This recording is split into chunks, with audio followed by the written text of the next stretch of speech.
ausartaren ipuina. Oso ondo, pirata ausartaren ipuina irakurriko dugu, Jon? Oso ondo. Hasiko gara ipuina irakurtzen? Ireki liburua. Hori da. Juantxo pirata zein basatia den, inortxok ere ez dio ahotsik altxatzen. Ze saltoak ematen ditun, Ausarta da, pirata. Itxasora joaten denean, gainerako piratak dardara batean. Zergatik maitia. Beste piratak beldurtu egiten dira bere ikusten dutenean, ezta? Oso ausarta delako.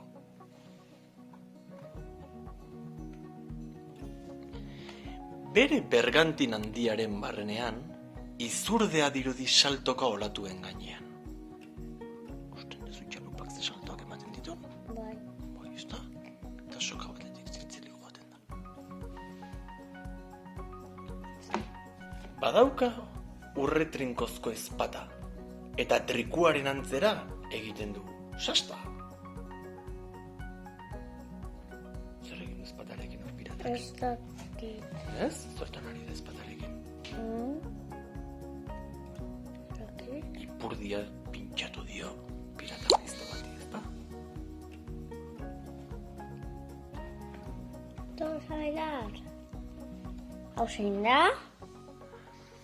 Andoaz, bera eta bere loro bipila. Altxorra handi baten bila. Txalupa utzi dute hemen atzean, eta hartu dute txalupa txikitxo bat eta uarte batera doaz. Altxor bila. Bere kataloxa handiaz begira. Itxasontzi etxai bat azaldu zaio urrutira. Itxasontzi gaizto bat ikusi du maikian, zerrengo du. Kaion. Ekin bota dio? Pasa horria bezer gertatzen den. Ez baitu ausardiarik falta. Masta nagusira igotzen da. Darrapata. Igo da, txalupan, masteren nagusira. Goian dagoen saskira, txalupa gaiztua ikusten. Ikusi dezu manera. Bai. Eta halako baten ahots bat entzun du. Juantxo, esaten dio amak. Jaitxia di merindatzera. Eta ze pasatu da orduan, Jon? Ametsa. Ametxetan ari zen, jolasten ari zen, ezta? Baina, amatxok esan dio jolasa bukatu dela merindatzeko ordua delako. Eta orduan... Ez ikusten. Eta orduan, begiko partxeak entzen du, zapigorria eta baita egurrezko hanka ere. Zein egurrezko hanka, tio. Ba, igual eskoba erabiliko zuen, egurrezko hanka bezala, edo fregonaren makila, ez dakit. Eta orduan, ziztu bizian, ando eskaileran behera, Juantxok ongitxo daki. Pirata bat ausartagoa dela, behin beterik sabela. Eta kontu hau ala bazan? Hau zer da? Zer da hori? Ez dakit. Ardozko gauzak. Ardoa daukate pirateko rokotan, kupela barrotan.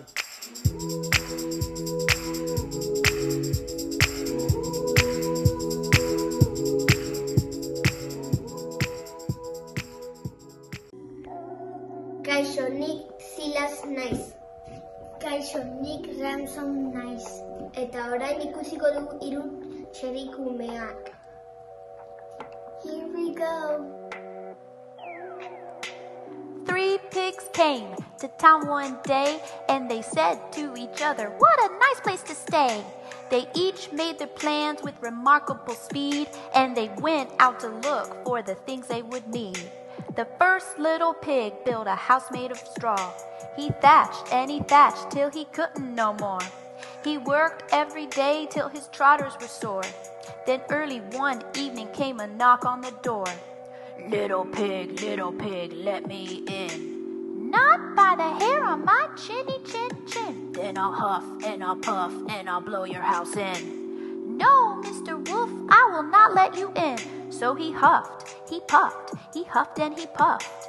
He huffed, he puffed, and he blew the house in.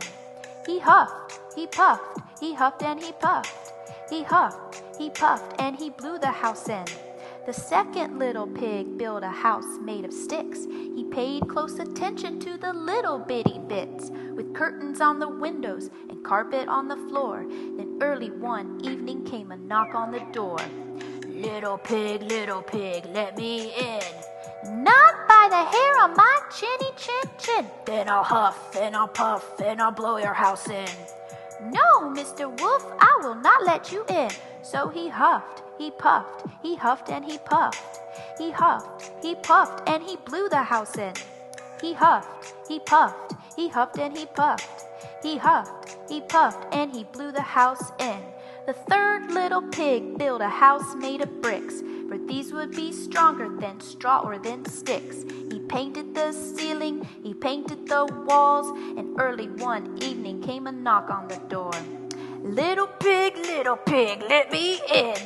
Not by the hair on my chinny chin chin. Then I'll huff, I'll puff, I'll blow your house in.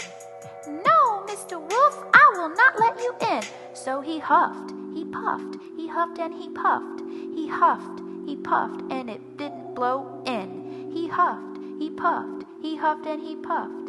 He huffed, he puffed, but it didn't blow in. Now 3 pigs had homes made of bricks, so they wouldn't worry about the wolf and his tricks. They each found a wife from the same little town, and soon there were piglets all running around.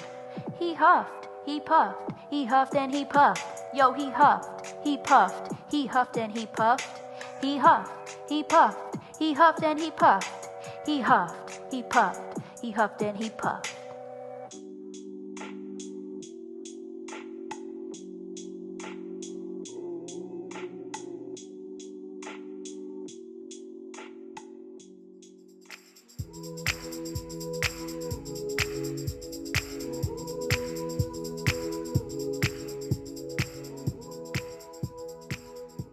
Hola a todos, soy Barry, el padre de Rafa. Espero que vosotros estáis bien en tu casa, disfruta de confinement, de cuarentena. Nosotros somos disfrutando mucho. Vale, ok, Kaijo, mi Barry naiz, eta elefantai, colore gustietan y puena contatuko but. Y libro que se llama Pilim Bekol Hatzbaim. Mi madre es de Israel y mi padre de Rumania. Y tengo un libro aquí en hebreo, ¿vale? Voy a leer.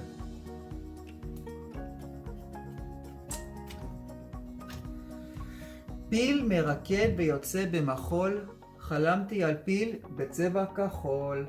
כחול significa azul. פיל מנגן שיודע לסרוק, חלמתי על פיל בצבע ירוק. ירוק significa verde. פיל שיכול את כולם לאהוב, חלמתי על פיל בצבע צהוב. צהוב significa amarillo. Vale, vamos a skipar. Aquí. מי מתחבא ומציא מן החור, חלמתי על פיל בצבע שחור. שחור significa negro. ויש גם פילים אחרים, כמובן, חלמתי על פיל בצבע לבן. לבן significa blanco. ¿Vale? Y por último página, איזה כיף, לי וכמה נעים. חלמתי על פיל בכל הצבעים. צבעים significa colores. Aquí, elefantes con muchísimos colores. Eso es el libro. Es un libro súper divertido. Mi libro favorito. Ojalá que es tu libro favorito también. Te deseo muchísimas ganas. Y pues, gracias. Bye.